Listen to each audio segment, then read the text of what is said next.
Hello, everyone. Here I am again, Nana Julia, giving you some more jokes or something to laugh about. This here is how to know when your kids are masturbating.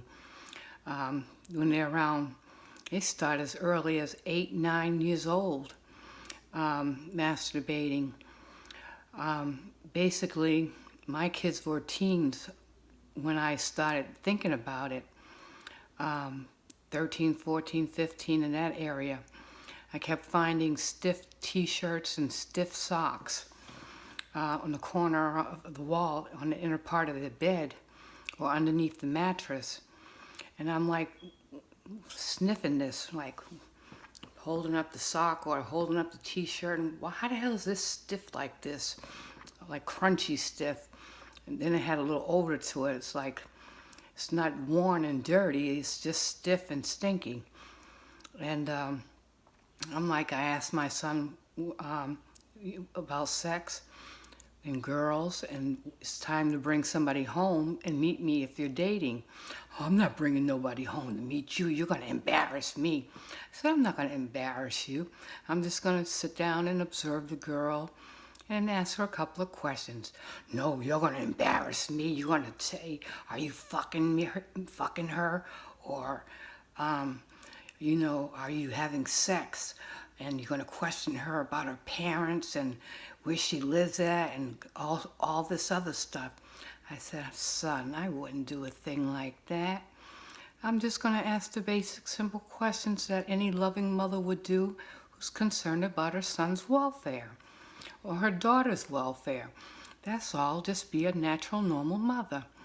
I know you, Ma. I know you, Ma. That's all they told me. I know you, Ma. They were scared to bring anybody home to meet me. So I had to start spying on them and following them when they left the house so I know what's going on or who they're doing what with.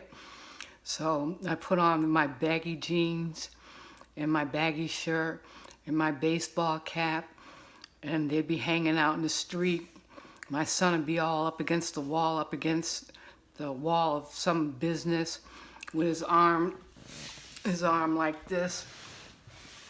He got some girl up there in the middle talking a whole bunch of shit, and he's up there getting ready to stick his tongue down her throat. And I'll come walking up behind him and I'll say, don't you dare do that without introducing her to your mother first. Don't you dare stick your tongue down that girl's throat without introducing her to your mother first. You should be ashamed of yourself, John. He's like, Ma, get the fuck out of here, Ma. You're messing up my flow. I'm like, John, I'm only having fun. You're supposed to introduce a girl to your mother before you start kissing up on her. I'm supposed to know what's going on before you start kissing and smooching up on these babies, But I used to roll up on my kids all the time, playing a little hoodie, dressed up in their clothes, and pushing up on them because they wouldn't bring nobody home to meet me. I needed to make sure my kids are doing the right thing. Doing right and with the right person. I don't want them to get sick and catch any diseases and stuff like that. And they wouldn't tell me anything. I ask them about sex. I know everything. They taught us in school, in health class. Well, I got something else to tell you that they don't teach you in health class. And it's called AIDS and HIV, motherfucker. AIDS and HIV and gonorrhea and trichomonas and vaginal this and that and gonorrhea. They don't teach you all that in school. So you bring your little dick home later on, and we're going to sit down and have a talk, all three of us. My kid's name is Joshua, John, and Jacqueline. I gave them all J's from my name.